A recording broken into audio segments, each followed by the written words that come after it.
2 Chronicles chapter 35. Moreover Josiah kept a Passover unto the Lord in Jerusalem, and they killed the Passover on the 14th day of the first month. And he set the priests in their charges, and encouraged them to the service of the house of the Lord. And said unto the Levites that taught all Israel, which were holy unto the Lord, Put the holy ark in the house which Solomon the son of David king of Israel did build. It shall not be a burden upon your shoulders. Serve now the Lord your God, and his people Israel. And prepare yourselves by the houses of your fathers, after your courses, according to the writing of David king of Israel, and according to the writing of Solomon his son.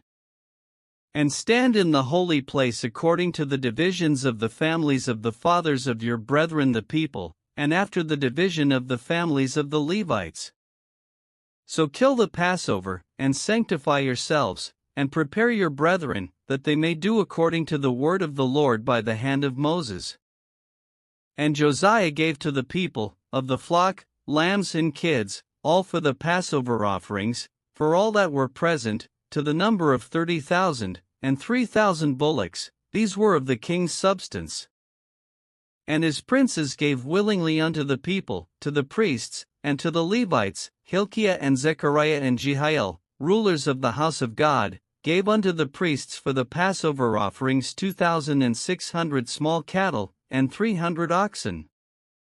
Conaniah also, and Shemaiah and Nethaneel, his brethren, and Hashabiah and Jeiel and Jozabad, chief of the Levites, gave unto the Levites for Passover offerings 5,000 small cattle, and 500 oxen.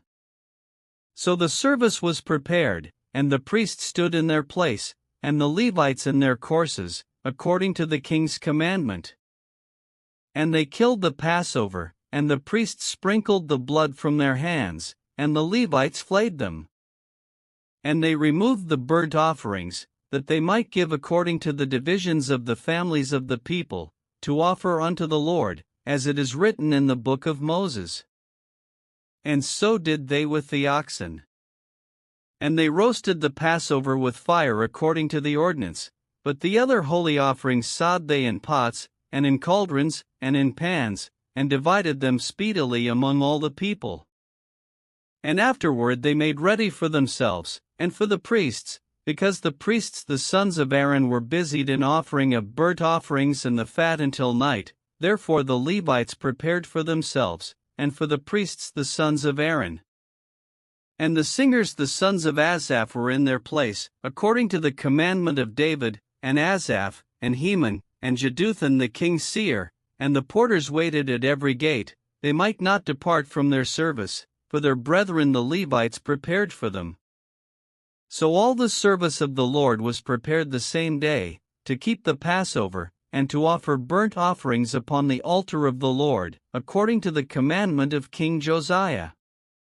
And the children of Israel that were present kept the Passover at that time, and the feast of unleavened bread 7 days.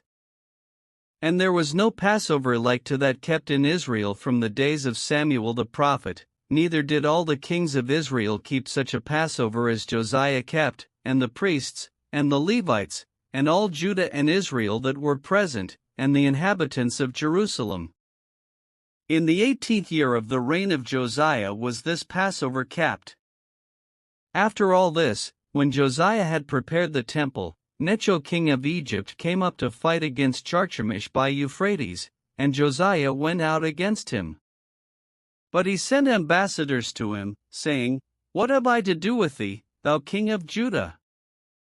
I come not against thee this day, but against the house wherewith I have war, for God commanded me to make haste. Forbear thee from meddling with God, who is with me, that he destroy thee not. Nevertheless Josiah would not turn his face from him, but disguised himself, that he might fight with him, and hearkened not unto the words of Necho from the mouth of God, and came to fight in the valley of Megiddo. And the archers shot at King Josiah, and the king said to his servants, Have me away, for I am sore wounded. His servants therefore took him out of that chariot, and put him in the second chariot that he had, and they brought him to Jerusalem, and he died, and was buried in one of the sepulchres of his fathers. And all Judah and Jerusalem mourned for Josiah. And Jeremiah lamented for Josiah, and all the singing men and the singing women spake of Josiah in their lamentations to this day, and made them an ordinance in Israel, and, behold, they are written in the Lamentations. Now the rest of the acts of Josiah, and his goodness, according to that which was written in the law of the Lord. And his deeds, first and last, behold, they are written in the book of the kings of Israel and Judah.